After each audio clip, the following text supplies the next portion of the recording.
You have just been hired on in a temporary position for a marketing firm.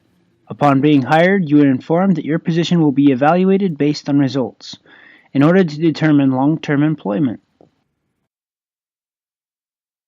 After researching a client and preparing information to present, your boss asks you to make changes to the data representation so that the results seem more positive than they actually are.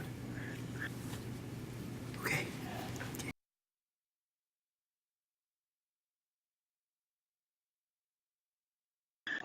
Though the data is correct, you know that it is misrepresenting the information. What do you do? So I'm Jill Lundell, and I've been at BYU Idaho for about 2.5 years. Prior to that, I've taught at a couple universities, but primarily I've worked as a statistician in the environmental field.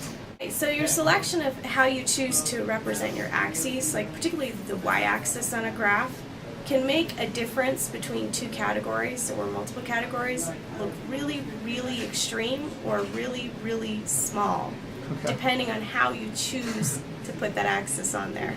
And the way we safeguard against that is usually by doing multiple plots that show the story from different angles. But it's unfortunately, oftentimes people will, they'll do 5 plots and they have one that looks really striking and that's the one they go with. So, Yeah.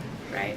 I have not had that happen personally from my employer. I have had it happen from clients, though, who want things to say what they want them to say.